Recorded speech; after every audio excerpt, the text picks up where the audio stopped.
हम सब अपने लिए, अपने परिवार के लिए बहुत कुछ प्लान करते हैं।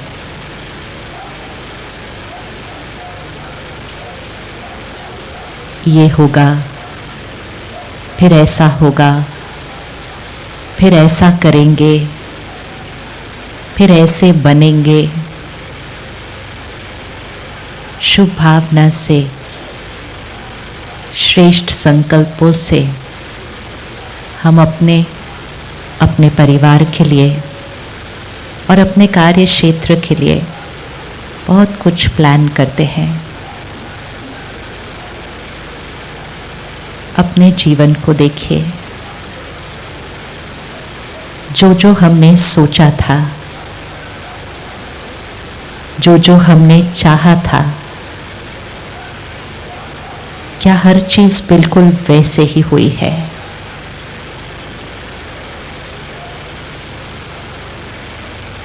कभी कभी किसी क्षेत्र में बहुत मेहनत करते हैं और फिर भी सफलता नहीं मिलती, और कभी कभी बिना मेहनत किए ही जो सोचा नहीं था उससे ज़्यादा मिल जाता है। किसी पर बहुत विश्वास किया था और वो ही धोखा दे जाता है, और किसी के लिए कुछ नहीं किया था लेकिन वो हमेशा बहुत मदद करता है।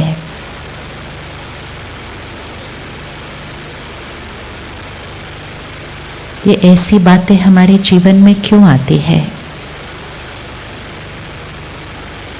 क्यों हर चीज वैसी नहीं होती जैसी हम चाहते हैं? और जब ऐसी कोई बात होती है, चाहे अपने जीवन में, चाहे परिवार में, चाहे शहर में, चाहे देश में, जब कोई ऐसी बात होती है तो सबसे पहला क्वेश्चन मन कहता है, ऐसा क्यों हुआ? मेरा भाग्य कौन लिखता है? और अगर मुझे मेरा भाग्य बदलना है, अपने भाग्य में कोई बात बदलनी है, तो मुझे किसके पास जाना है?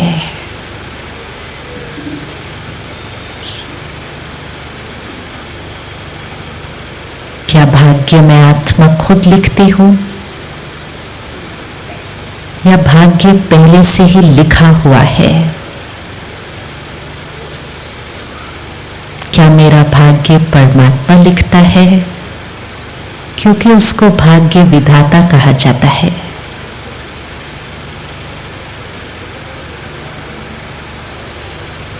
मेरा भाग्य कौन लिखता है?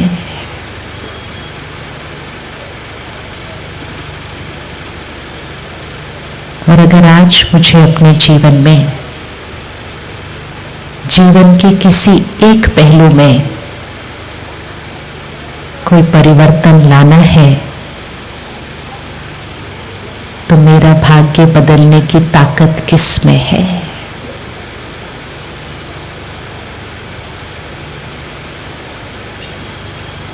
आज अपने जीवन की कोई एक बात चुन ले,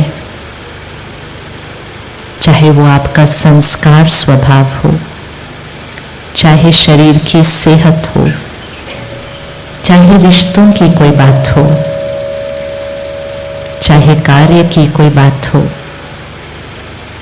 कोई एक बात आप चुन लें जो आप अपने भाग्य में बदलना चाहते हैं।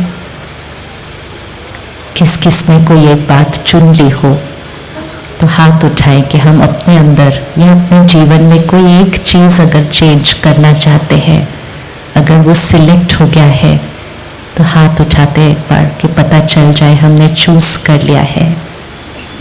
कई बार हमारे अंदर बहुत रुचि होती है कि हम ये जाने कि हमारे भाग्य में क्या लिखा है,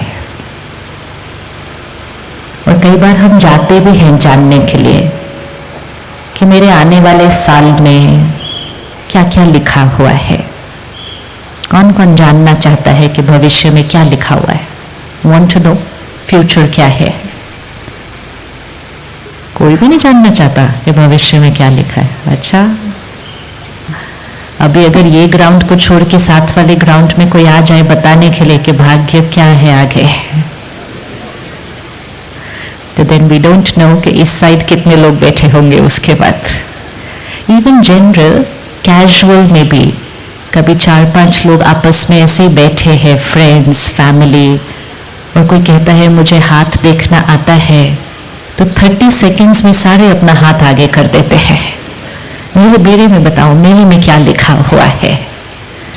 तो एक जीवन जीने का तरीका होता है ये जानना कि भविष्य में क्या होने वाला है, और दूसरा जीवन जीने का तरीका ये होता है कि अपनी मर्जी का अपना भाग्य बनाना। दो बिल्कुल अलग अलग बातें हैं।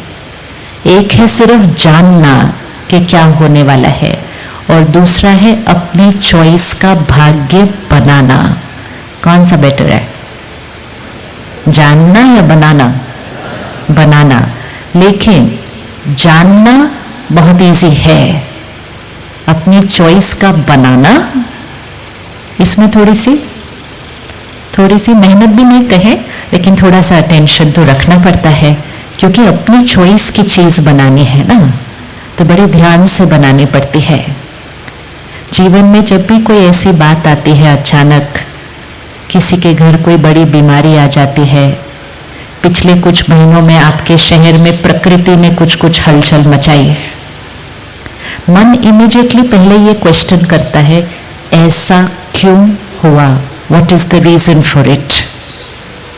और तब कहीं मन में एक ऐसी लाइन आती है जो बचपन से सुनी थी, और हम कहते हैं ईश्वर की मर्जी। कहते हैं ना, ईश्वर की मर्जी। जो कुछ हो रहा है वो परमात्मा की मर्जी से हो रहा है। बचपन से ये भी सुनते आए थे कि पत्ता पत्ता भगवान की मर्जी से हिलता है। हमने सुना, हमने ऐसे ही नोट किया, एक्सेप्ट कर लिया, लेकिन शायद हमने कभी भी रुक के ये चेक नहीं किया कि अगर ईश्वर की मर्जी से हर चीज हो रही होती तो हम सबका भाग्य कैसा होता। क्या लगता है, एक वर्ड में बताना, अगर भगवान हमारा भाग्य लिख रहा होता तो हम सबका भाग्य कैसा होता? कैसा होता? हाँ, बहुत ब्राइट होता। अच्छा, बहुत ब्राइट होता, वेरी गुड। और कैसा होता? कोई एक वर्ड बताओ, अगर भगवान हमारा भाग्य लिख रहा होता तो कैसा होता? हमारी मर्जी जैसा होता। अगर भगवान हमारा भाग्य लिख रहा होता ना, हम इस टाइम ये ट्रेन की आवाज ना आने देते अपने पीछे। दो बातें बचपन से सुनी थी, एक जो कुछ हो रहा है वो परमात्मा की मर्जी से हो रहा है। फिर यहां तक भी सुना कि भगवान कठिनाइयां उनको ही देता है जो पावरफुल हैं, जिनके पास सहन करने की ताकत है वो प्रॉब्लम्स को। अगर परमात्मा की मर्जी से भाग्य हो रहा होता तो हमारा भाग्य हमेशा कैसे होता? परफेक्ट होता। हम अगर अपने बच्चों का भाग्य लिखें तो कैसा भाग्य लिखेंगे? 30 सेकेंड्स आंख बंद करो, अपने बच्चे का भाग्य लिखो फटाफट से 4 लाइन में। हेल्थ कैसे लिखेंगे? बच्चे की डेस्टिनी लिखो, हेल्थ कैसे लिखेंगे? साल में कितनी बार बुखार होना चाहिए? बुखार तो अच्छा होता है, टॉक्सिन सारे बाहर निकल आते हैं। होना चाहिए, नहीं होना चाहिए? बुखार भी नहीं होना चाहिए। कोई और बीमारी तो सोचने की बात नहीं है। क्लास में कौन सा रैंक आएगा? सेकंड भी बुरा नहीं होता, लेकिन हम फर्स्ट ही लिखेंगे उसके भाग्य के अंदर। रिश्ते कैसे होंगे उसके, पर्सनालिटी कैसी होगी उसकी। इतना इजी है भाग्य लिखना अपने बच्चे का, 30 सेकेंड्स भी नहीं लगेंगे अपने बच्चे का भाग्य लिखने के लिए, क्योंकि सिंपल है। परफेक्ट परफेक्ट परफेक्ट और परफेक्ट ही लिखना है, परफेक्ट के अलावा तो कुछ और लिखना ही नहीं है। अगर हमारे 2 बच्चे हैं तो क्या हम एक का थोड़ा ज्यादा अच्छा, एक का थोड़ा सा कम लिखेंगे? नहीं लिखेंगे। सिंपल लॉ है, अगर पेरेंट भी बच्चे का भाग्य लिखे तो एक पेरेंट बच्चे का भाग्य परफेक्ट लिखेगा और दूसरा पेरेंट 2 बच्चों के बीच में कभी भी कम या ज्यादा भेदभाव नहीं करेगा। उसको हम माता पिता कहते हैं, परमात्मा को परम पिता परमात्मा कहते हैं। हम कहते हैं वो माता पिता है, हम उसके बच्चे हैं। अगर हम उसके बच्चे हैं तो वो हमारा भाग्य भी कैसा लिखेगा? परफेक्ट लिखेगा। एंड वो हम सब का भाग्य इक्वली परफेक्ट लिखेगा। ऐसा नहीं हो सकता किसी का कम किसी का ज्यादा।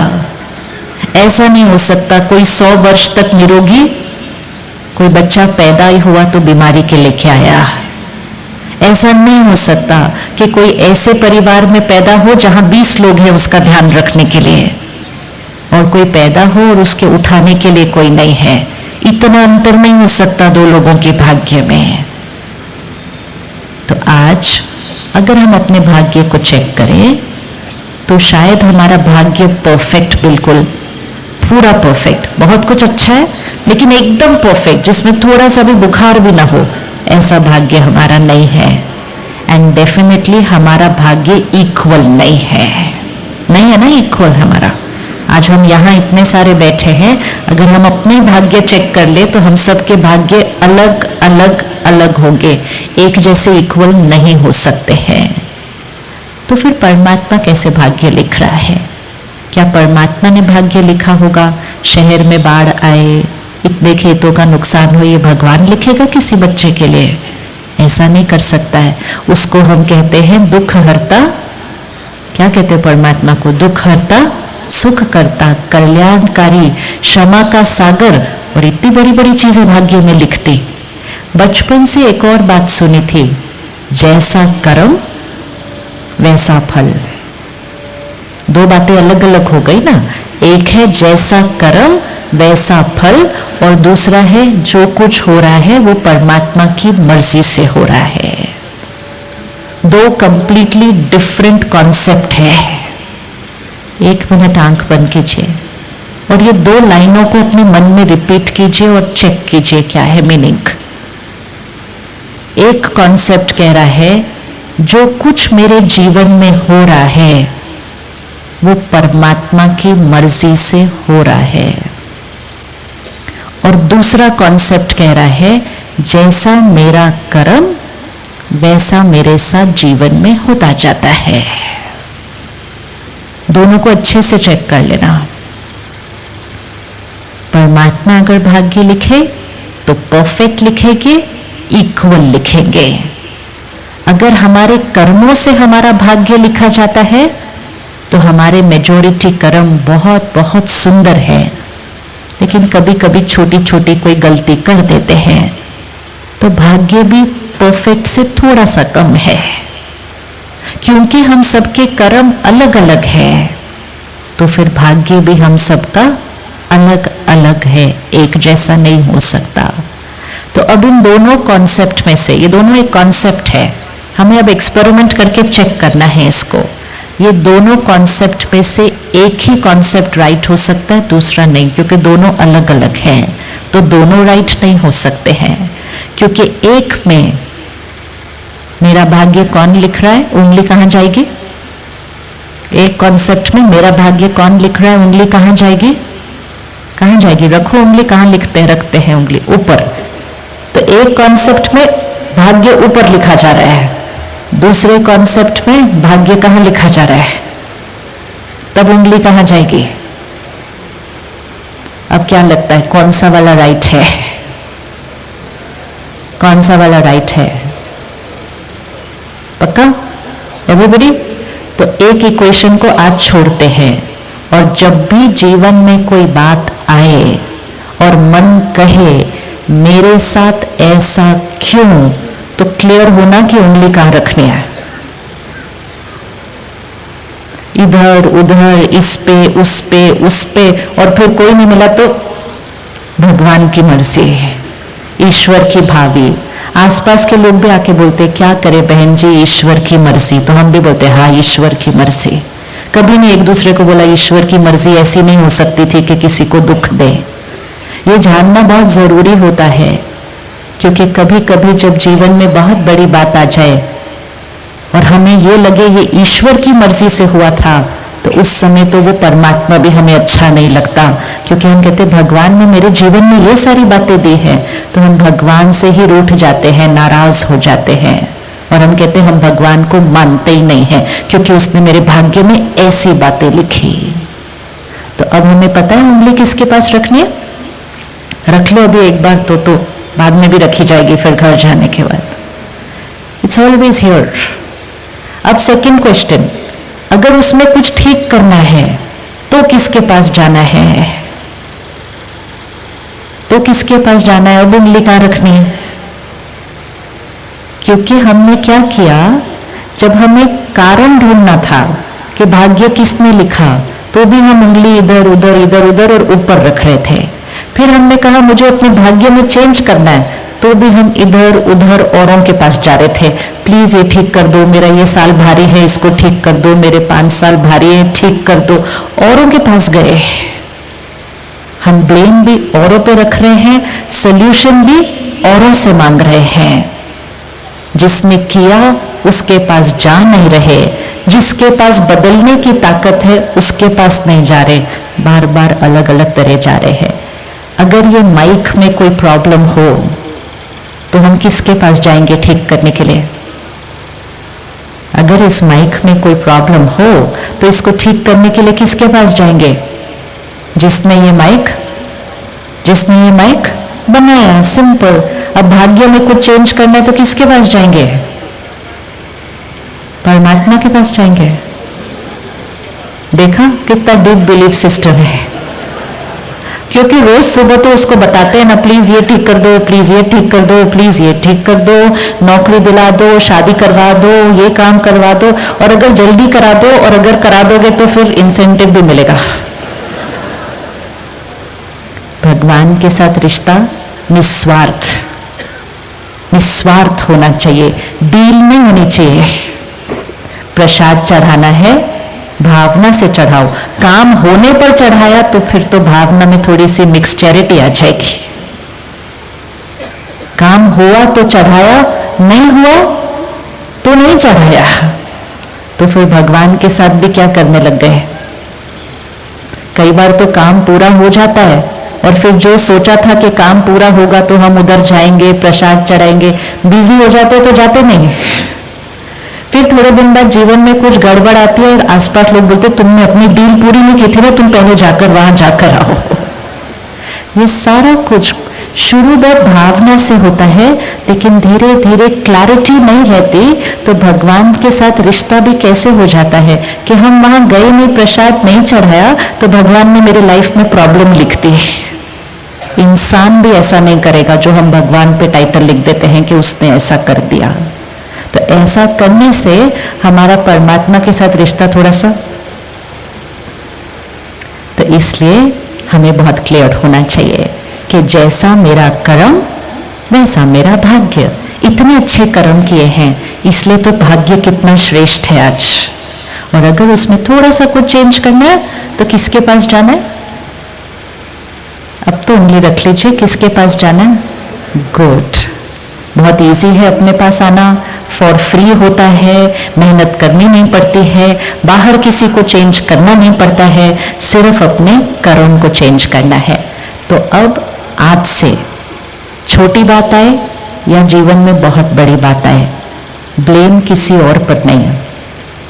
क्योंकि क्यों हुआ, कैसे हुआ, मेरे साथ कैसे हुआ, ये सारे प्रश्न आत्मा की शक्ति को घटाते हैं।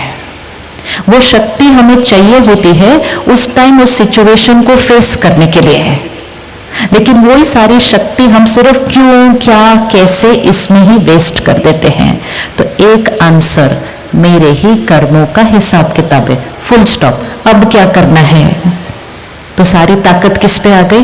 प्रेजेंट, सॉल्यूशन पे आ गई, क्वेश्चन पे नहीं आई। और करना भी किसको है? मुझे ही करना है। तो ब्लेम कहीं और नहीं, पर्सनल रिस्पॉन्सिबिलिटी, पर्सनल रिस्पॉन्सिबिलिटी। हमारी जन्म पत्री में कुछ भी लिखा हो, लेकिन वो जन्म पत्री क्या रिफ्लेक्ट कर रही है? वो रिफ्लेक्ट कर रही है जो कर्म हम करके आए हैं। लेकिन पास्ट के कर्मों से ज्यादा पावरफुल कौन सा कर्म होगा? बताइए, पास्ट के जब कर्मों से पावरफुल ज्यादा कौन सा कर्म होगा? प्रेजेंट का कर्म। इसलिए पास्ट के कर्मों की जन्म पत्री को देख के भी चिंता नहीं करनी है, डरना नहीं है, अपने ऊपर कॉन्फिडेंस। कुछ भी लिख कर आए हो, प्रेजेंट में पावर हमारे पास है कि क्या कर्म करना है और कैसा भाग्य बनाना है। जिन्होंने वो जन्म पत्री बनाई वो साइंस है, विज्ञान है, और उस विज्ञान को समझकर उसके साथ चलना है। जिस क्षण बच्चा पैदा होता है, पंडित जी उस टाइम के आधार से एक जन्म पत्री बनाते हैं। वो जन्म पत्री किस आधार से बनती है? वो आत्मा अपने साथ कौन से कर्म और संस्कार लेकर आई है। एक ही क्षण, एक ही हॉस्पिटल में सेम टाइम पे दो बच्चे पैदा होते हैं, प्लैनेट सेम जगह है, शहर भी सेम है, टाइम भी आइडेंटिकल है, लेकिन डेस्टिनी, भाग्य आइडेंटिकल है उनका? नहीं ना। तो फिर हमें सोचना चाहिए ना कि भाग्य कैसे बन रहा है? उस प्लैनेट का प्रभाव उस आत्मा के संस्कार और कर्म के आधार पर। अब वो जो बच्चा है, वो आत्मा है, वो अपने कर्म और संस्कार लेकर आई है। कहां से लेकर आई है? कहां से लेकर आई है? अभी हम यहां बैठे हैं, ठीक है? एक सेकेंड में विजुअलाइज करना। अभी यहां बैठे हैं, आत्मा इस शरीर में है, इतने सारे कर्म करते हैं रोज, इतने सारे संस्कार हैं। अभी एक सेकंड में अगर आत्मा ने शरीर छोड़ा, पता तो है नहीं कब शरीर छोड़ेंगे, एक सेकंड में अगर आत्मा ने अभी शरीर छोड़ा, बाकी परिवार फ्यूनरल पर जाता है, कहते क्या लेकर गए अपने साथ? सब कुछ तो पीछे ही छोड़ गए। और दुनिया भी कहती है खाली हाथ आए थे और खाली हाथ गए। परमात्मा कहते हैं ना खाली हाथ आए थे, ना खाली हाथ जाते हैं। बच्चा पैदा होता है, फिजिकली खाली हाथ आता है, लेकिन आत्मा अपने कर्म और संस्कार लेकर आती है। एक ही घर में जुड़वा बच्चे भी पैदा हो, दिखने में फिजिकली आइडेंटिकल हैं, लेकिन नेचर दोनों के। अच्छा, आप में से किस किस के दो बच्चे हैं? भले ट्विंस नहीं, दो हैं लेकिन। और किस किस के बच्चे हैं जिनकी नेचर बिल्कुल डिफरेंट डिफरेंट है एक दूसरे से? और कई बार पेरेंट्स दोनों को देखते कहते दोनों मेरे ही हैं, कहते हैं ना, बड़ा क्वेश्चन मार्क आता है ये सारी बातों पे। दोनों मेरे ही हैं, दोनों को मैंने इक्वल दिया है, संस्कार एक जैसे दिए हैं, शिक्षा एक जैसी दी है, एक ही स्कूल में भेजा है, सब कुछ एक किया है, लेकिन दोनों इतने डिफरेंट डिफरेंट क्यों हैं? और कई बार तो दोनों बिल्कुल डिफरेंट होते हैं एक दूसरे से। एक, वो एक दूसरे से डिफरेंट होते हैं, दूसरा वो मम्मी पापा से डिफरेंट होते हैं। तो वो अपने बच्चों को देख देख के कई बार हम कंफ्यूज होते रहते हैं, ये संस्कार कहां से लेकर आया मेरा बच्चा? एक बहुत चुप होता है, दूसरा बहुत एक्सट्रोवर्ट होता है, एक बहुत बिडर होता है, दूसरा छोटी छोटी बातों में डरता रहता है, एक पढ़ाई में बहुत अच्छा होता है, दूसरा पास होना थोड़ा मुश्किल होता है। कितना डिफरेंट डिफरेंट डेस्टिनी है, क्योंकि वो दोनों बच्चे सिर्फ इस कॉस्ट्यूम में आपके बच्चे हैं। उससे पहले वो दोनों आत्माएं अलग अलग पास्ट, अलग अलग संस्कार, अलग अलग कर्म लेकर आए हैं।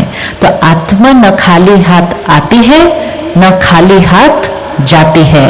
कर्म और संस्कार लेकर आती है, कर्म और संस्कार लेकर जाती है। 1 मिनट आंख बंद करो और चेक करो, अगर अभी शरीर छोड़ा कौन से संस्कार लेकर जाओगे? अपने संस्कार और कर्म चेक करना। अब भी छोड़ा, आत्मा यहां से निकलेगी, मां के गर्भ में प्रवेश करेगी, कुछ महीने के बाद एक बच्चा पैदा होगा, पंडित जी उस दिन जन्म पत्री बनाएंगे। अपने आगे की जन्म पत्री आज देख सकते हो आप।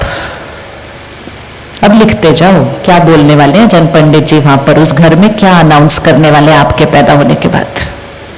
सिंपल है। क्या अनाउंसमेंट सुनना चाहेंगे अगले वाले में? पंडित जी क्या कहें जहां आप पैदा होंगे, क्या सुनना चाहते हैं?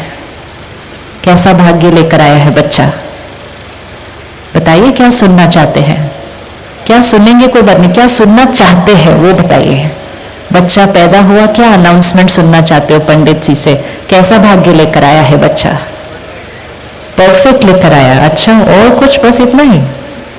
कैसा भाग्य लेकर आया बच्चा? कुछ बच्चे ऐसा भाग्य लेकर आते हैं कि उनके आने से उनके परिवार का भाग्य बदल जाता है।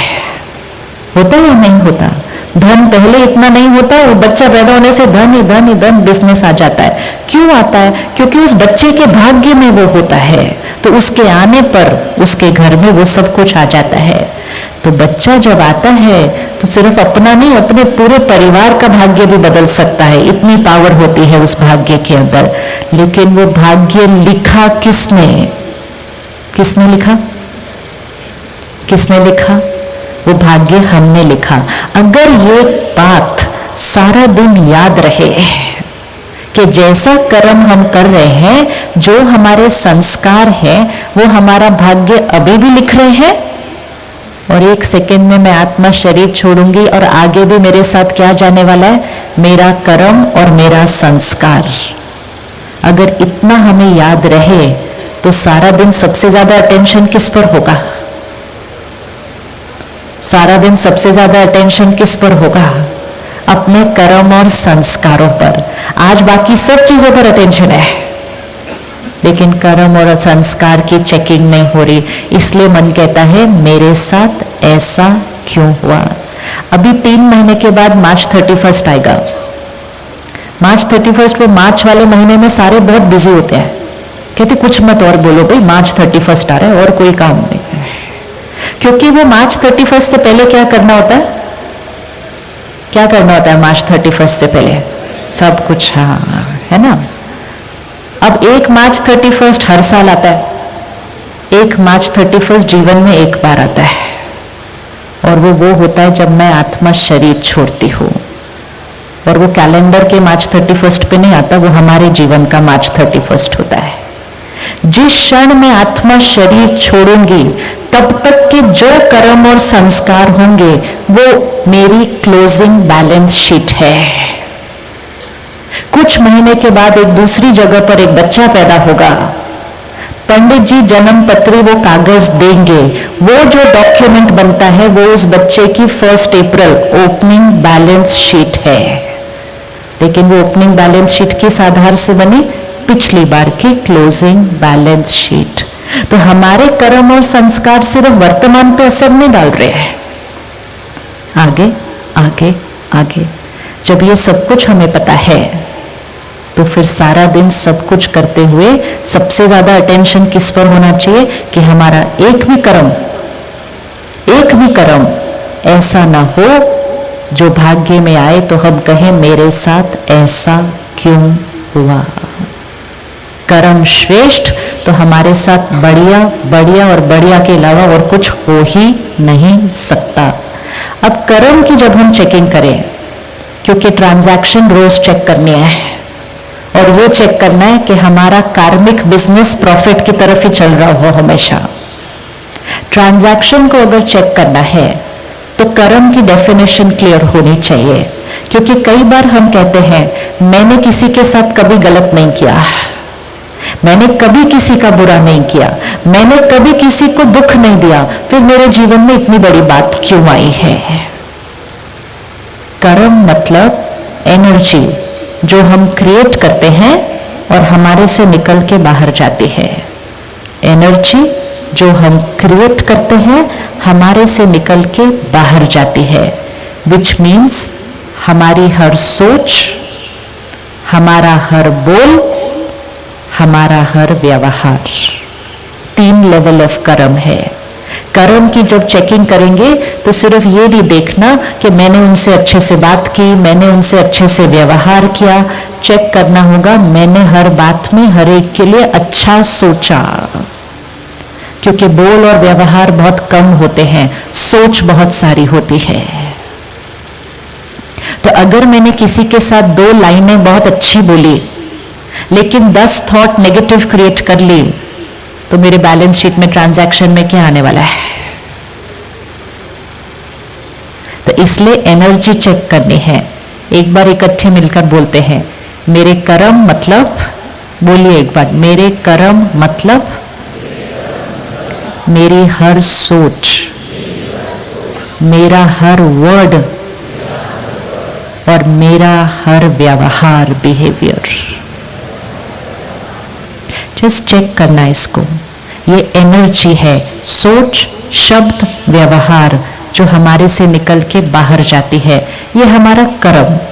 दूसरा, बातें जो हमारे सामने जीवन में आती है, लोगों का हमसे व्यवहार, बिजनेस और काम में ऊपर नीचे, प्रकृति में ऊपर नीचे, सेहत में ऊपर नीचे, ये है एनर्जी जो हमारे पास आ रही है, वो है एनर्जी जो हमारे से बाहर जा रही है, और ये है एनर्जी जो हमारे पास आ रही है। जो एनर्जी मुझसे बाहर जा रही थी, मेरा कर्म, जो एनर्जी मेरी तरफ आ रही है, वो है मेरा, वो है मेरा। जो मेरे से एनर्जी बाहर जा रही थी वो मेरा कर्म, जो एनर्जी मेरी तरफ आ रही है वो मेरा भाग्य। अब उसको भाग्य कहें, सिचुएशन कहें, डेस्टिनी कहें, लक कहें, मेरा भाग्य। अब दोनों के बीच में कनेक्शन क्या? कि जो एनर्जी बाहर जाएगी उसी क्वालिटी की एनर्जी वापस आएगी। अब हम उस एनर्जी को नहीं देख रहे जो हमसे बाहर जा रही है, हम उस एनर्जी को देख रहे हैं जो हमारे सामने आ रही है।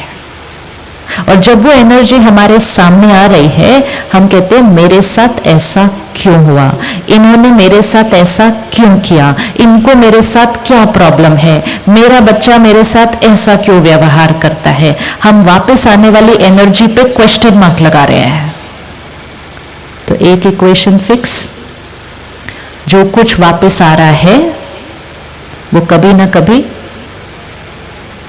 कभी बोलिए एक बार, अच्छे से बोल लो, कल से सोचना भी है उसको बार बार। फिर जो कुछ ऐसे आ रहा है वो कभी ना कभी गया था। एनर्जी का लॉ है, ये प्योर साइंस है। जो एनर्जी हम भेजते हैं वो एनर्जी वापस आती है। भेजी कब थी याद नहीं, लेकिन आती हुई दिखाई दे रही है। लेकिन अब जब वो एनर्जी वापस आ रही है तब हमें क्या करना है? सपोज विजुअलाइज करते हैं, बहन खड़ी होती है और सबके सामने मुझे कुछ बहुत बुरा कहती है। अब ये एनर्जी किस तरफ आ रही है? डायरेक्शन करते जाओ और उन लोगों को अपने सामने ले आओ जिनसे आपको अच्छी एनर्जी नहीं मिल रही है। एनर्जी कौन सी डायरेक्शन में आ रही है? सामने से मेरी तरफ आ रही है। पहला क्वेश्चन मेरा माइंड कहता है इनको मुझसे क्या प्रॉब्लम है। तो पहले वो क्वेश्चन को फुल स्टॉप करना है। ये मेरे साथ ऐसा क्यों कर रहे हैं, प्लीज मुझे गाइड कीजिए, ये मेरे साथ ऐसा क्यों कर रहे हैं? आंसर, ये एनर्जी मेरी तरफ क्यों आ रही है? अभी तो बताया था आपने आंसर, अभी मुझे आंसर दीजिए, ये एनर्जी मेरी तरफ क्यों आ रही है? क्योंकि मैंने कभी ना कभी, कब किया है मुझे नहीं याद, लेकिन ये पता होना चाहिए कि जब तक ऐसे जाएगी नहीं तब तक ऐसे आ नहीं सकती। सो एवरीथिंग जो मेरे पास आ रहा है वो कभी ना कभी मेरे से गया था। इस एक थॉट के बाद सेकंड थॉट पे टाइम और एनर्जी वेस्ट नहीं करनी, क्योंकि सारी एनर्जी अब इस पर लेकर आनी है कि अब क्या करना है। अब तो अब ये एनर्जी जो सामने से मेरी तरफ आ रही है, थोड़ी अच्छी नहीं है और बार बार आती जा रही है, बार बार आती जा रही है। अब मुझे क्या करना चाहिए? मेरे कंट्रोल में अब क्या है? क्या करना है? अब मेरे कंट्रोल में क्या है? कोई मेरे साथ गलत तरह से बार बार कर रहा है, तो मेरे कंट्रोल में क्या है अब उस टाइम?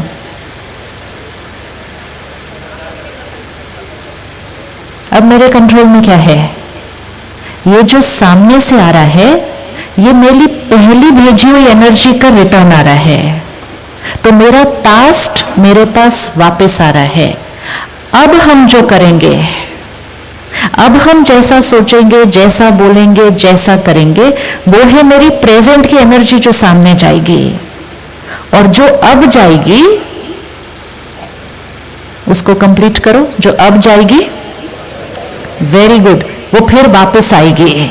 तो एक क्षण में समय के 3 एस्पेक्ट्स काम कर रहे हैं। इसको कहते हैं तीनों काल, पास्ट, प्रेजेंट, फ्यूचर। सामने से जो एनर्जी आ रही है वो है पास्ट, जो वापस आ रहा है। हम अभी जैसा फील करेंगे और बिहेव करेंगे वो प्रेजेंट, जो हम भेज रहे हैं, और जिस क्वालिटी का हम प्रेजेंट भेज रहे हैं उसी क्षण हम अपना फ्यूचर डिसाइड कर रहे हैं।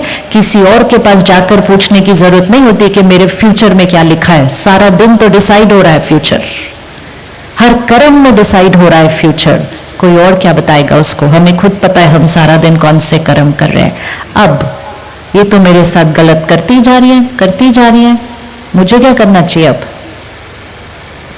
अब आपको तो तीनों काल पता चल गए। ये पास्ट वापस आ रहा है, प्रेजेंट क्रिएट हो रहा है, फ्यूचर डिसाइड हो रहा है। अब ये मेरे साथ गलत कर रही है, मुझे क्या करना चाहिए? अभी भी आंसर नहीं मेरे पास इस बात का। वो मेरे साथ गलत कर रहे हैं, मुझे क्या करना चाहिए व्यवहार उनके साथ? कौन कौन फील करता है कि अच्छा करना चाहिए? वेरी गुड, 1 मिनट आंख बंद कीजिए और उनको सामने लेकर आइए। अभी जो राय मुझे दी है वो अपने पास लेकर आने हैं। अभी सामने लेकर आओ उस आत्मा को। वो घर में हो सकते हैं, वो फैमिली के मेंबर हो सकते हैं, वो भाई बहन हो सकते हैं, वो बच्चा हो सकता है, वो कोई रिलेटिव हो सकता है, वो पड़ोसी हो सकता है जो रोज तंग करता रहता है कोई ना कोई बात के ऊपर। और हम कहते क्या प्रॉब्लम है मेरे पड़ोसी को मेरे से? ये वो वाली एनर्जी है जो वापस आ रही है। कोई काम पे हो सकता है, कोई बिजनेस पार्टनर हो सकता है। सबसे पहले प्रश्न करना बंद कि वो मेरे साथ ऐसा क्यों कर रहे हैं। पास्ट की एनर्जी वापस आ रही है। और सेकंड, नॉलेज विजडम के आधार पर अपने आप को आंसर दीजिए। पास्ट मेरे कंट्रोल में नहीं, हो चुका वो। प्रेजेंट पूरी तरह से मेरे कंट्रोल में है, और जैसा मेरा प्रेजेंट होगा वैसा मेरा फ्यूचर होगा।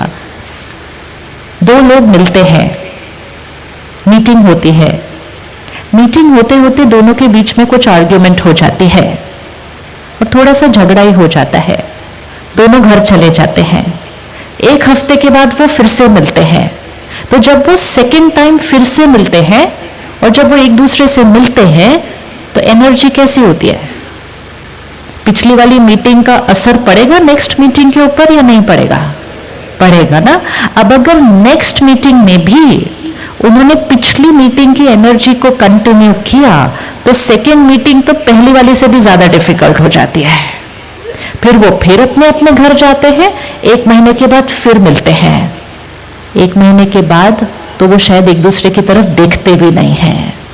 ये होता जाएगा अनलेस किसी एक मीटिंग में दोनों में से कोई एक क्या करेगा? हर मीटिंग पिछली मीटिंग से ज्यादा डिफिकल्ट होती जाएगी, नेगेटिविटी बढ़ती जाएगी। अनलेस किसी एक मीटिंग में दोनों में से कोई एक क्या करेगा? बताइए क्या करेगा? दोनों में से कोई एक कहेगा बस अभी बहुत हुआ, आज मैं बात करता हूं, सब कुछ ठीक करता हूं। होगा या नहीं होगा ऐसा? जो उस दिन वो करेगा, वो अपने कर्म को क्या कर देगा? बदलेगा। वो उस रिश्ते को क्या कर देगा? कार्मिक अकाउंट को चेंज कर देगा। उस दिन वो मीटिंग ठीक हो जाएगी और उसकी अगली बार वो जब भी मिलेंगे तो क्या होता जाएगा? मीटिंग बदलती जाएगी। आज हम जिन जिन के साथ हैं, जो हमारी फैमिली है, जो हमारे बच्चे हैं, पेरेंट्स हैं, रिश्तेदार हैं, जिनके साथ हमारे बहुत स्ट्रांग रिश्ते हैं, इनमें से किसी के भी साथ हमारी ये पहली मीटिंग नहीं है। इनमें से किसी के भी साथ हमारी ये पहली मीटिंग नहीं है। इसलिए जिस दिन आपकी शादी हुई थी उस दिन पंडित जी ने कहा था 7 जन्म इकट्ठे। एक ऐसे समय में जब एक जन्म भी कई बार मुश्किल हो रहा है कुछ लोगों के लिए, तो पंडित जी ने कहा 7 जन्म इकट्ठे। इसका मीनिंग क्या है? इसका मीनिंग ये नहीं 7 जन्म कोई हस्बैंड वाइफ बनता जाएगा। That's not the meaning. उसका मीनिंग है कि आपका कार्मिक अकाउंट इतना स्ट्रांग है कि आप 2 सोल्स हस्बैंड वाइफ के रिश्ते में आ रहे हो। ये आपका पहली बार मिलना नहीं है। 7 जन्म से आप एक दूसरे के साथ हैं, आगे भी रहेंगे। कोई भी रिश्ते के रूप में एक दूसरे से मिल सकते हैं, लेकिन मिलते आए हैं, मिलते रहेंगे। मेजॉरिटी कार्मिक अकाउंट्स बहुत सुंदर है हमारे। मेजॉरिटी रिश्ते हमारे बहुत अच्छे हैं, पहले भी थे, आज उनको और अच्छा कीजिए। प्रेजेंट भी अच्छा हो जाएगा, फ्यूचर भी अच्छा हो जाएगा। कुछ एक रिश्ते थोड़े से कॉम्प्लिकेटेड हुए हैं। हम कहते क्यों बार बार, कितनी भी मेहनत करो ये रिश्ता ठीक नहीं हो रहा, ठीक नहीं हो रहा, ठीक नहीं हो रहा। ये वो वाली मीटिंग है जो पिछली बार थोड़ी सी, ये वो वाली मीटिंग है जो पिछली बार थोड़ी सी गड़बड़ वाले नोट पे एंड हुई थी। जब वो 2 सोल्स एक दूसरे को फिर से मिलते हैं, उनको कुछ याद नहीं है कि पहले क्या हुआ था, क्या बात हुई थी, लेकिन जैसे ही वो दोनों एक दूसरे को मिलते हैं उस रिश्ते में, उनके बीच में कुछ कुछ फ्रीक्वेंसीज काम करने लग जाती है। कुछ लोग जिनके साथ हमारा कोई रिश्ता नहीं होता, वो हमें अपनों से ज्यादा अपने लगते हैं। किस किस को ये अनुभव है? कोई रिश्ता नहीं है उसके साथ, लेकिन वो बहुत अपने लगते हैं क्योंकि पहले कभी बहुत स्ट्रांग रिश्ता था। कुछ बहुत अपने हैं रिश्तों के लेबल में, लेकिन कोई बॉन्डिंग ही नहीं लग रही है, हर बार बात प्रॉब्लम प्रॉब्लम प्रॉब्लम प्रॉब्लम। तो रिश्ते वो नहीं होते सिर्फ जो रिश्ते के लेबल के नाम के अंडर आते हैं। रिश्ते मतलब मेरा उस सोल के साथ कार्मिक अकाउंट। अब ये वो वाली मीटिंग है जो पिछली बार की मीटिंग की कैरी फॉरवर्ड हो रही है। इस मीटिंग में चॉइस है कि इस बार ठीक कर लो, इस बार ठीक कर लो, ताकि प्रेजेंट भी ठीक हो जाएगा और फिर फ्यूचर भी ठीक हो जाएगा, क्योंकि हम फिर से तो जरूर मिलेंगे। कई बार इतना इतना रिश्तों में गांठें आ जाती हैं कि कुछ लोग शरीर छोड़ने से पहले भी अपने परिवार को बोल के जाते, मेरे जाने के बाद इनसे बात नहीं करना तुम, ठीक है। यहां तक बोलते मेरे अंतिम संस्कार पे इनको नहीं बुलाना, मेरे को ये लोग नहीं चाहिए वहां पे। ये आत्माएं जो ऐसा बोलकर और सोचकर आगे जाती है ना, ये अपने साथ वो गांठें लेकर जाती है। जिस दिन अंतिम संस्कार होता है, पंडित जी हम सबको वो एक छोटी छोटी डंडी पकड़ाते हैं और क्या बोलते हैं, उस डंडी को क्या करो, तोड़ने के लिए बोलते हैं ना। तो वो डंडी तोड़ना मतलब आपका और मेरा हिसाब किताब पूरा हुआ, लेकिन वो डंडी तोड़ने से नहीं होने वाला, वो तो सिंबॉलिक है। वो हिसाब किताब कहाँ से सेटल करना पड़ता है, यहाँ से, और वो आत्मा के जाने के बाद नहीं सेटल करना होता है। जब हम यहाँ उस सोल के साथ है रिश्तों में, यहाँ ही सेटल करना चाहिए। तो ये वाली मीटिंग पहली मीटिंग नहीं है।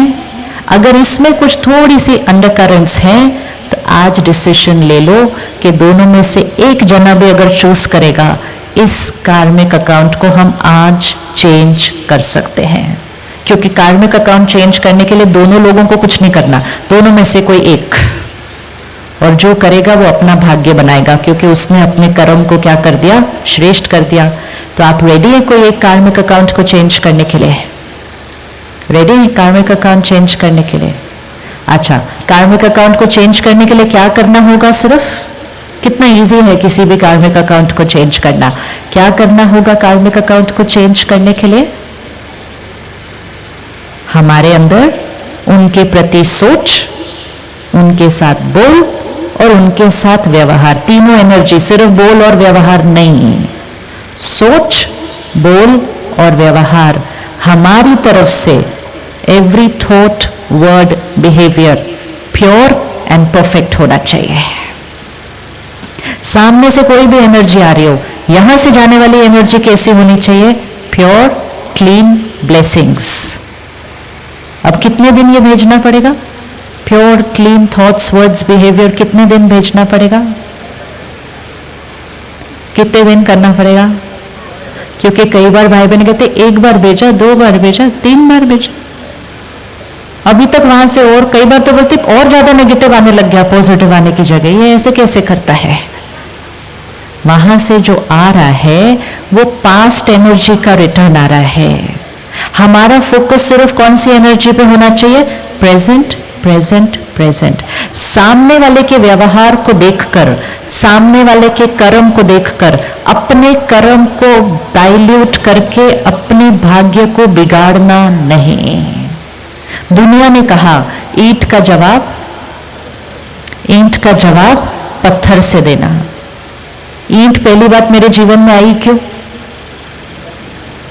ईंट मेरे जीवन में आई क्यों? क्योंकि मैंने कभी ना कभी वो ईंट फेंकी थी। और अगर अब मैंने प्यार पत्थर से भेज दिया तो प्रेजेंट में क्या जाएगा? पत्थर। फ्यूचर में क्या आएगा? पत्थर। तो उस लाइन को चेंज करते हैं। ईंट का जवाब, अच्छे से बताओ, ईंट का जवाब किससे भेजना? कुछ भेजना पड़ता है ईंट के जवाब के रिटर्न में। ईंट का जवाब किससे देना है?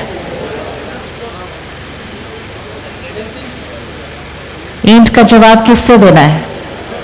फूलों से देना है। कौन कौन रेडी ईंट का जवाब फूलों से देने के लिए? ओहो, जब आप बाहर जाओगे दुनिया आपको कहने वाले अजीब हो, तुम ईंट का जवाब फूलों से देने वाले हो। क्योंकि लोगों को पता नहीं है कि उनका कर्म उनका भाग्य लिख रहा है। दूसरे के कर्म को देखकर उससे ज्यादा गलत कर्म करके अपने भाग्य को खराब कर देते हैं। हर टाइम एक लाइन याद रखनी चाहिए, उनका कर्म किसका भाग्य लिख रहा है? उनका भाग्य लिख रहा है। अगर उनको उनका भाग्य खराब करना है हम कुछ नहीं कर सकते, लेकिन हमारा कर्म हमारा भाग्य लिख रहा है।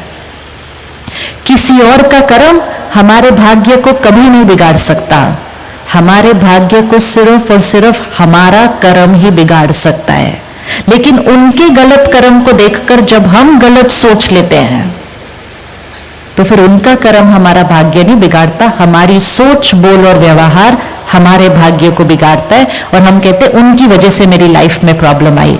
किसी और की एनर्जी हमारा भाग्य नहीं लिख सकती। It's only in our hands. तो हर बार जब कोई ऐसा कुछ करे तो कम से कम एक लाइन अपने आप को कह देना, उनका कर्म, बोलिए एक बार, उनका कर्म, वेरी गुड, उनका कर्म उनका भाग्य, मेरा कर्म, तो मेरा कर्म कैसा होगा? मेरा कर्म कैसा होगा? उनके कर्म के प्रभाव में कर्म नहीं करना है। फोकस सिर्फ अपने कर्म पर। मेरा thought, word, behaviour pure, perfect always.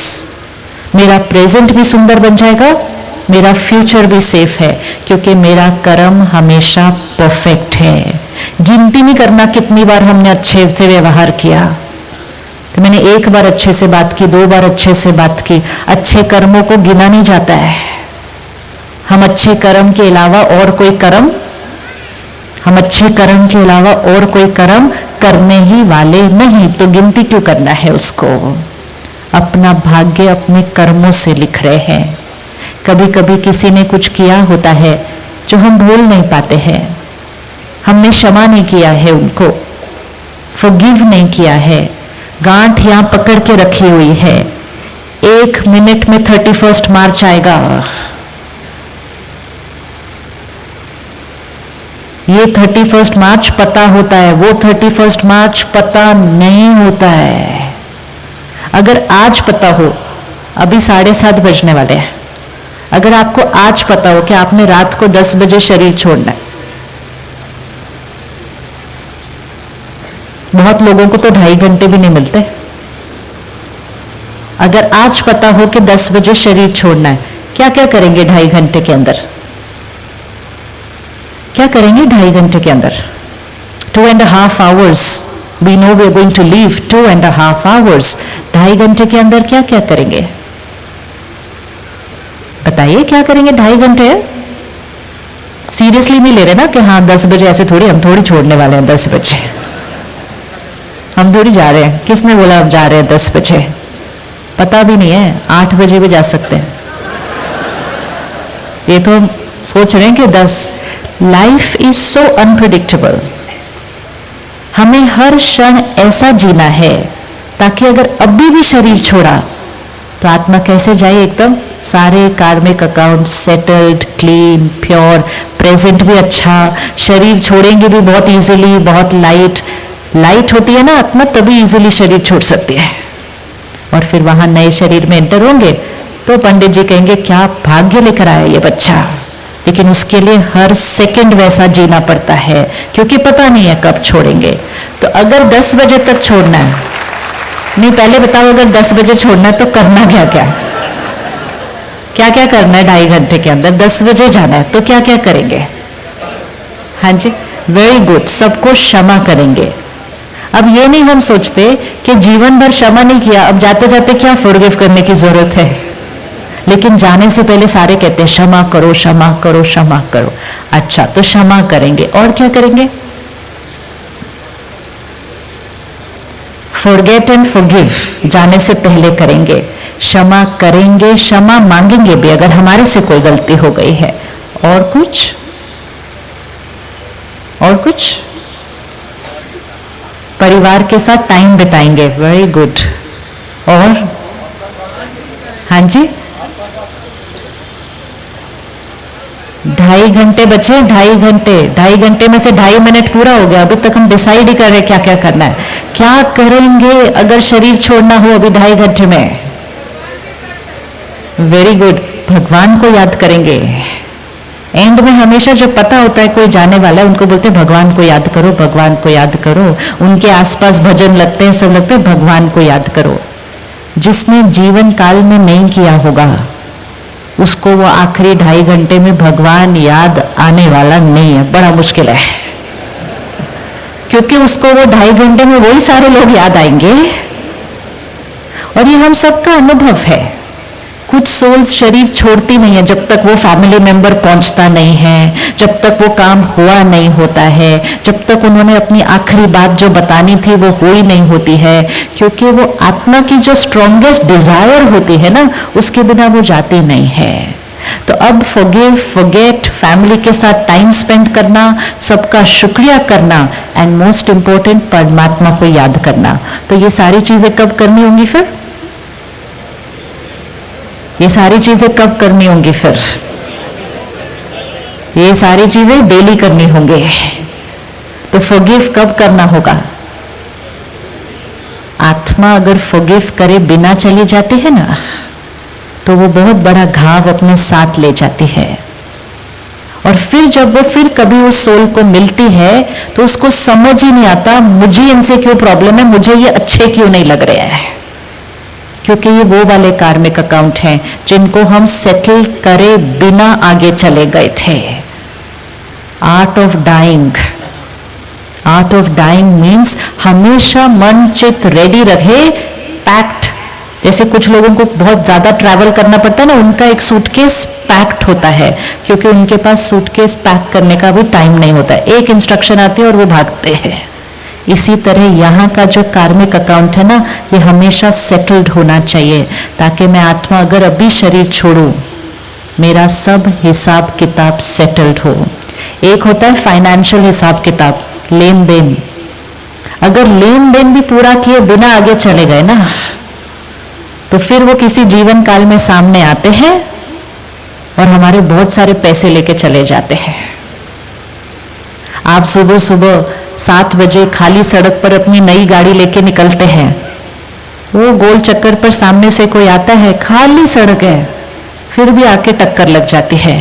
सुबह सुबह हमसे 2000 रुपए लेके चला जाता है और हम कहते हैं इससे खाली सड़क पे इधर ही आना था, मेरी गाड़ी को टक्कर मारनी थी। फिर हम बैठ के सोचते हैं मैं 7 बजे क्यों निकली, 7 की जगह 6:45 निकलती, ये रोड पे क्यों गई, वो रोड पे क्यों नहीं गई, रोज इस रोड पे जाती थी, आज ही इस रोड पे क्यों गए। क्योंकि उनको मिलना और वो 2000 देना, ये कार्मिक अकाउंट इतना एक्यूरेट होता है कि हमने उनको मिलना ही मिलना है। वो आएंगे, बड़े प्यार से आपसे 2000 रुपए लेंगे और चले जाएंगे। उसके बाद ज्यादा परेशान होना नहीं चाहिए, बोलना चाहिए चलो पिछला कोई हिसाब किताब था पूरा हो गया, दे दिया उसको, खत्म किया।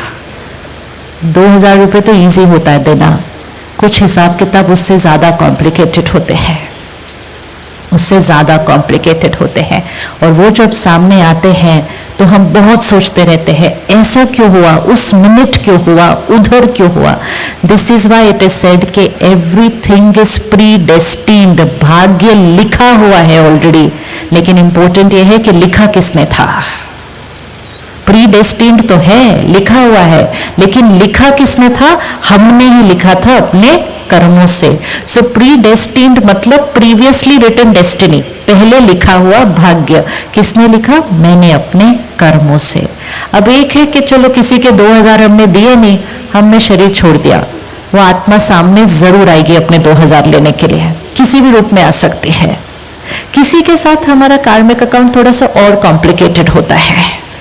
हमने किसी के साथ गलत किया, किसी को धोखा दिया, किसी के जीवन में बार बार प्रॉब्लम्स लाए, विघन डाले, उस आत्मा को दुख दिया, उसके शरीर बीमार हुए, उसके परिवार में बहुत कुछ ऊपर नीचे हो गया हमारे कर्म के हिसाब से।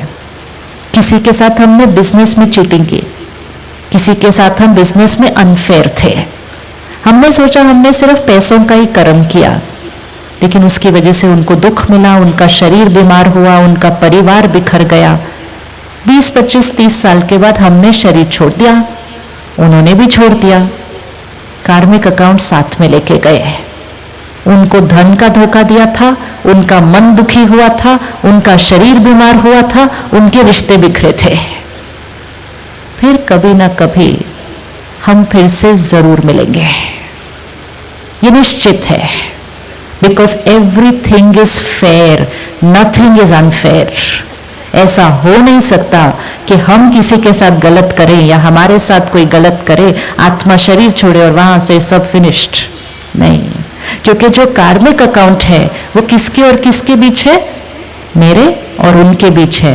इस शरीर और उनके शरीर के बीच नहीं है, मेरे और उनके बीच है। आत्मा शरीर बदलती है। सपोज जो पहली मीटिंग हुई, आपकी और उनकी ड्रेस अलग थी, नेक्स्ट वीक मिले, आपकी और उनकी ड्रेस चेंज हो गई, लेकिन झगड़ा तो कंटिन्यूड रहा ना। कुछ लोग कहते हैं ये क्या बात है, अगली बार, उधर का उधर पूरा होना चाहिए।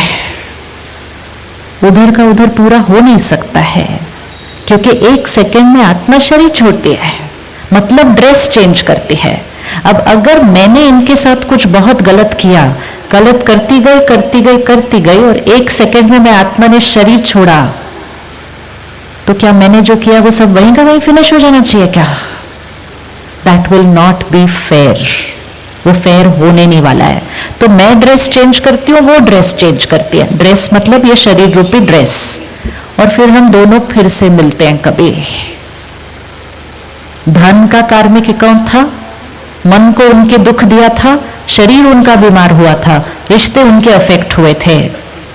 अब जब हम फिर मिलेंगे तो उस रिश्ते में कुछ ऐसा होगा जिससे मेरे धन का नुकसान होगा, मेरा मन दुखी होगा, मेरे शरीर को रोग लगेगा, मेरे घर में प्रॉब्लम आएंगी, और हम कहेंगे इनकी वजह से मेरे जीवन में प्रॉब्लम आ रही है। वो उनकी वजह से नहीं आ रही, वो मेरा पिछला कर्म मेरे सामने आया है। दूसरों को ब्लेम नहीं करना है अपने भाग्य के लिए। ये मेरे जीवन में क्या बनकर आ सकती है? क्या लगता है ये आत्मा मेरे जीवन में क्या बनकर आ सकती है? सोचो क्या बनकर आ सकती है। इतना भारी जब कार्मिक अकाउंट होगा तो मेरे थोड़े नजदीक ही आएगी ना, किसी रिश्ते के अंदर आएगी या नहीं आएगी? दूर से इतना बड़ा कार्मिक अकाउंट सेटल नहीं हो सकता है। कई बार मन बड़ा दुखी होता है कि मेरे इतने क्लोज रिश्ते ऐसे कर रहे हैं मेरे साथ, मेरा भाई मेरे साथ ऐसा कर रहा है, मेरा बेटा मेरे साथ ऐसा कर रहा है, मेरा फादर मेरे साथ ऐसा कर रहा है, उस टाइम अपने आप को याद दिलाना है ये वो वाली आत्मा है जिसके साथ मेरा कार्मिक अकाउंट था, सेटल करने के लिए मेरे घर बेटा बनकर आया है, क्योंकि उसको सेटल करने के लिए मेरे बहुत नजदीक ही आना होता है। अटैचमेंट होगी, रिश्ता बहुत प्यारा होगा, दर्द सबसे ज्यादा होगा, लेकिन वही तो वो कार्मिक अकाउंट था। उसमें भी अब उनको नहीं क्वेश्चन करना है, अपने कर्म को चेंज करना है, ताकि इस बार वो कार्मिक अकाउंट क्या हो जाए, सेटल हो जाए, हमारा प्रेजेंट भी सुंदर बन जाए, और हम जब फिर मिलेंगे तो वो वाली मीटिंग बहुत अच्छी वाली होगी। इसलिए सामने वाला कुछ भी कर रहा हो, दुखी होकर, परेशान होकर, नाराज होकर, नफरत करके, अपने कार्मिक अकाउंट को और नहीं उलझाना उनके साथ। वो पहले से ही भारी वाला कार्मिक अकाउंट आगे आया है। इस बार उनके लिए सिर्फ क्या देना है, कैसी थॉट्स क्रिएट करनी है, कैसी थॉट्स क्रिएट करनी है, सिर्फ और सिर्फ ब्लेसिंग्स, ब्लेसिंग्स, ब्लेसिंग्स, ब्लेसिंग्स, ताकि मेरे से प्रेजेंट एनर्जी सारी कैसी जाए, प्योर प्योर प्योर। थोड़े दिन में यहीं पे कार्मिक अकाउंट चेंज हो जाएगा, क्योंकि सामने वाले के ऊपर जो हम चोट देके आए हैं ना, हमें उस चोट को क्या करना है, हीलिंग करनी है। अभी करेंगे आप किसी एक रिश्ते की हीलिंग, करेंगे अभी, करें। 4 थॉट्स बहुत इंपॉर्टेंट है। अगर कोई हमारे साथ गलत कर रहा है तो हमें ये पता है कि वो इस टाइम हमारे साथ क्यों गलत कर रहा है, क्योंकि हम कुछ ना कुछ करके आए हैं। तो जब हम मेडिटेशन में बैठते हैं, हम थॉट पावर से अपने कार्मिक अकाउंट को सेटल कर सकते हैं। थॉट पावर से अपने कार्मिक अकाउंट को सेटल कर सकते हैं। सबसे पहली थॉट, हमें मन में हमें उनको सॉरी बोलना है। किस बात के लिए सॉरी बोलना है, हमें उनको किस बात के लिए सॉरी बोलना है। गलत तो वो व्यवहार कर रहे हैं हमारे साथ, हमें उनको किस बात के लिए सॉरी बोलना है। पहले मुझे याद नहीं है, लेकिन कभी ना कभी मैंने आपको दुख दिया है, क्योंकि अगर मैंने आपको दुख दिया ना होता, आप आज इतने दर्द में होते ना, जो आप इस तरह से बिहेव कर रहे हो। तो सबसे पहली थॉट, और इसको फिक्स कर लीजिए, इसको अगर आप रोज करेंगे ना, आपका कार्मिक अकाउंट उस आत्मा के साथ सेटल हो जाएगा, चेंज हो जाएगा, यहाँ के यहाँ रिश्ता बदल जाएगा। क्योंकि अगर हम ये नहीं करते हैं, हम अभी भी उस रिश्ते में बहुत दर्द दर्द दर्द, दुख, मेरा बच्चा ऐसा क्यों कर रहा है, मेरा भाई ऐसा क्यों, ये दुख और दर्द उस कार्मिक अकाउंट में और नेगेटिविटी डालता है। नेगेटिविटी आ रही है, यहां से कौन सी जानी चाहिए, सिर्फ यहां से कौन सी जानी चाहिए, प्योर एंड पॉजिटिव। सामने वाले को देखो, इसको हम चोट देकर आए हैं, तो इस समय हमारी जिम्मेवारी है कि उस चोट को हम क्या करें, उस चोट को हीलिंग करनी है। तो सबसे पहली thought, I am sorry, I am sorry. चाहे वो छोटा सा बच्चा हो, आपका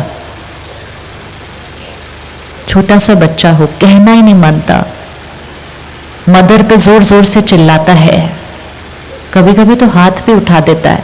पेरेंट कहते हैं मेरे बच्चे को मेरे से क्या प्रॉब्लम है। ये वो वाली सोल है जिसको हम कभी ना कभी कुछ दुख देकर आए हैं, लेकिन हमारा प्रेजेंट रिश्ता बहुत ब्यूटीफुल है। तो हमें उस कार्मिक एनर्जी को क्या करना है, ठीक करना है, चेंज करना है।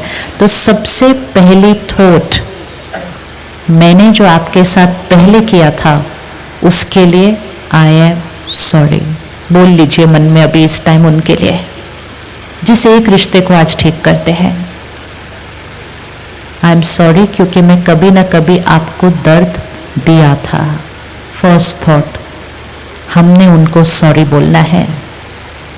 सेकंड थॉट, आज जो आप मेरे साथ कर रहे हैं उसके लिए आई फॉरगिव।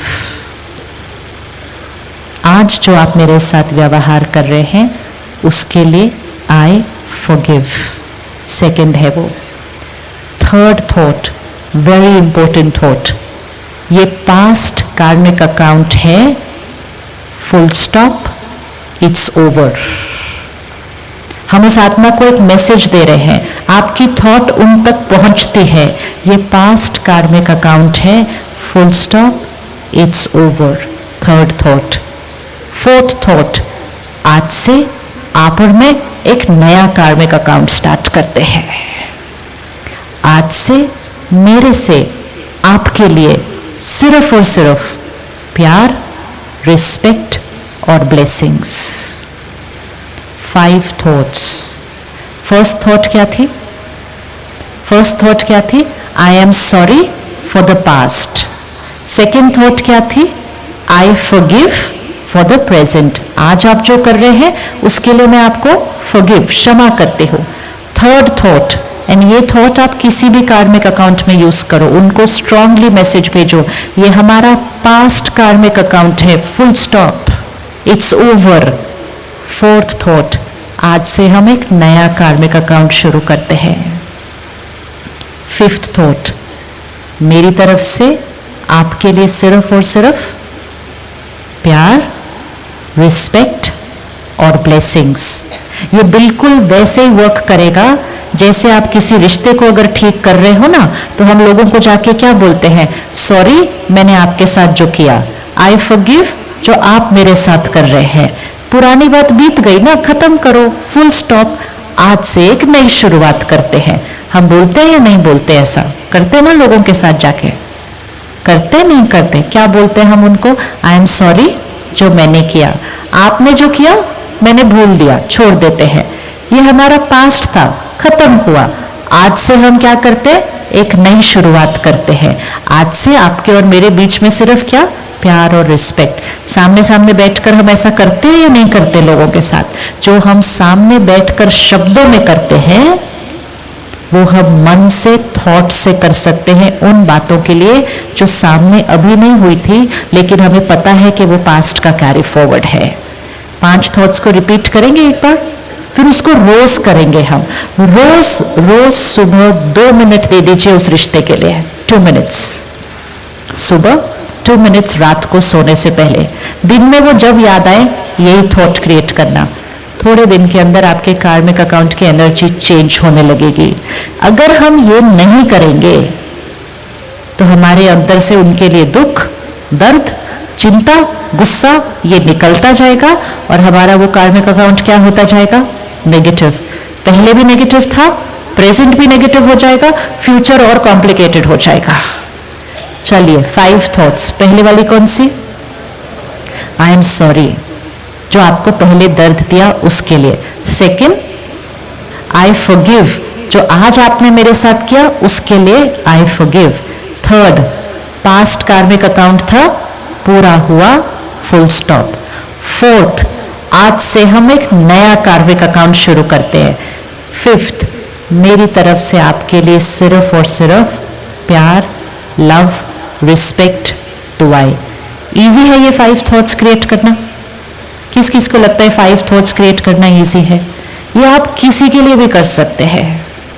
कोई आपके साथ बिजनेस में आपसे लोन लिया, वापस ही नहीं दे रहा, आप उसको रोज मैसेज भेजिए यहाँ से, ये पास्ट कार्मिक अकाउंट है, पूरा हुआ, मुझे निश्चित है कि आप आकर मुझे इस दिन पर ये अमाउंट देकर जाने वाले हैं। मैसेज भेजते जाओ, भेजते जाओ, भेजते जाओ, कार्मिक अकाउंट चेंज हो जाएगा। अगर ये नहीं भेजा तो रोज उसके लिए नेगेटिव थॉट क्रिएट कर देते हैं, कैसा है, फोन भी नहीं उठाता, बात भी नहीं करता, देता भी नहीं, तो वो नेगेटिव कार्मिक अकाउंट क्या होता जाता है? और कॉम्प्लिकेटेड। नेगेटिव को और नेगेटिव नहीं होने देना, नेगेटिव को और नेगेटिव नहीं होने देना, क्योंकि हर नेक्स्ट मीटिंग पहली मीटिंग से क्या हो जाएगी? ज्यादा कॉम्प्लिकेटेड हो जाएगी। अब अगर किसी ने हमारे साथ बहुत बहुत गलत किया हो, क्या हम उसको दुआएं दे सकते हैं? दुआएं दे सकते हैं? इतनी अच्छी से अभी 5 थॉट्स रिपीट की और अभी हाँ भी नहीं बोलते। दुआएं दे सकते हैं या नहीं दे सकते हैं? क्यों देना है? क्योंकि प्रेजेंट में उस कार्मिक अकाउंट को चेंज करना है। ये कब करना है? आखिरी 2.5 घंटे में नहीं करना है, क्योंकि हमें हमारा 31 मार्च नहीं पता है। तो हमें कब करना है? आज करना है, फ्यूचर के लिए नहीं कर रहे, हम अपने प्रेजेंट के लिए कर रहे हैं। हमारा प्रेजेंट बहुत सुंदर बन जाएगा।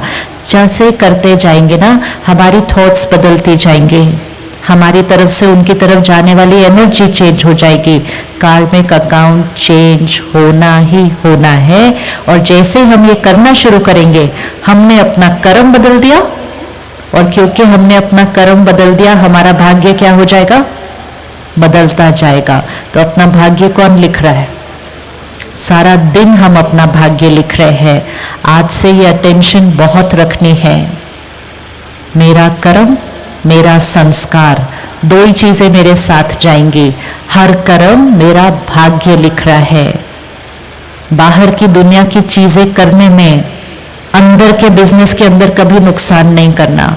दो बैलेंस शीट बन रही है, एक बाहर के बिजनेस की, एक बाहर के बिजनेस की, एक कर्मों के बिजनेस की। बाहर के बिजनेस में प्रॉफिट के लिए, कर्मों के बिजनेस में लॉस नहीं करना बहुत भारी पड़ता है।